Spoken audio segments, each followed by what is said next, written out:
You mentioned something, and I didn't want to stop you when you were speaking. You said that the public school system pipeline to prison. Pipelines black people black children to prison. Mm-hmm. What component of the public school system do you think is the most damaging that leads to that? So this is really important, and I'm glad you asked me this question.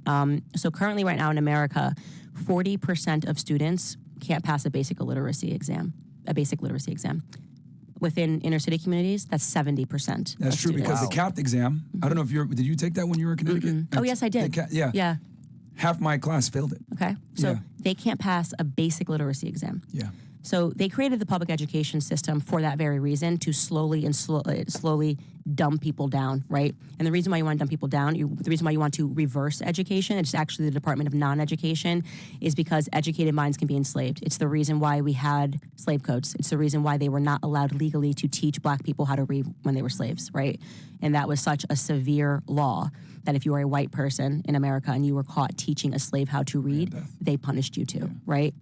And so the design of how to enslave people, how it works, how you can do that, has already existed. Now they're just modernizing it, right? And so they're giving you a fake education. Actually, what they're doing is they're emotionally engineering you, which is why we talk about like, oh, believing in you're a victim, all this stuff. Because then whenever they want to press a button and get you to go after somebody, white man, rich man, you'll do it because you're not educated about why you're in that circumstance. You don't understand how economics works, It's right? divisive. Yeah, you don't understand economics works. All you understand is you have no money and he has money, right? And so when they say, oh, go out and do our bidding and scream, you don't even know who is controlling your plantation. You don't even understand who the plantation supervisor is. You're just warring. You're a bunch of slaves that are warring. And the other reason is to slowly erase history. It is stunning to me how little we know about history, how little Americans know, how little Christians know about their history. I mean, once you become awake to everything, you realize that actually what's happening is just holy wars. Holy wars. Everything actually really does trace right back to religion and the battle for earth. But that is another reason. It's because then they can edit history or no history. You live in an ever-present. You know, you're just in an ever-present. You have no idea what's happened and how you got here. Black Americans thinking LBJ is a hero, vowedly racist man. Well, they own the textbooks.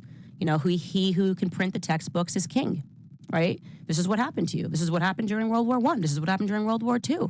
This is the bad guy. This is the good guy. It's all you need to remember. LBJ signed the Civil Rights Act. That is true. Lyndon B. Johnson, right? Yeah. Yeah. But also completely out of context. He, the decades in the Senate, voted against every single measure that would have given blacks any freedom. He was an avowed racist.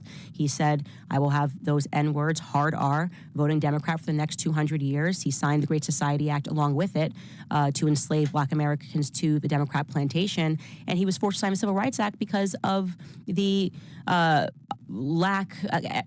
was just on fire. You know, JFK had just died. There was riots. There was protesting. Too much was happening. And they were like, this you have to get done. He did it begrudgingly. But they don't tell you any of that. They just say, he signed it, right?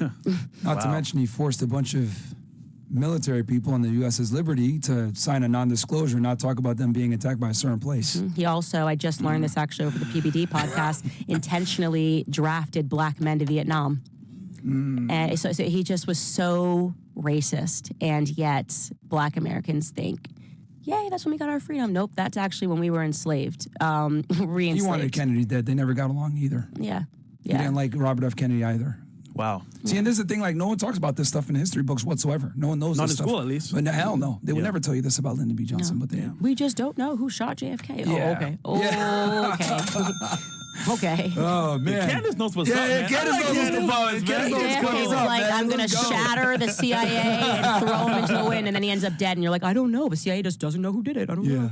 Damn, they fucking know. They know. You know, Alan Dulles, the original CIA director, didn't like Kennedy. Kennedy had a lot of enemies. Yeah, we need a Rumble-only episode with Candace. Go really deep into this, man. You can't say it on YouTube, but man. So it's funny. I say it on my show, and I'm on YouTube. I mean, I just don't care. I mean, these people are criminals. It's a criminal enterprise that's running the country, and they're using tactics of blackmail. Everyone can see it now. I mean, the Diddy lawsuit, the Jeffrey Epstein stuff, it's all the same. This is how they've been able to control people. Did you guys read through that Diddy lawsuit? Yeah.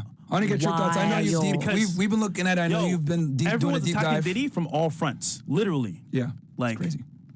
What's your thoughts? What are your thoughts? I Conspiracy? mean, if the person, like, listen, anybody can file a lawsuit and it can be frivolous.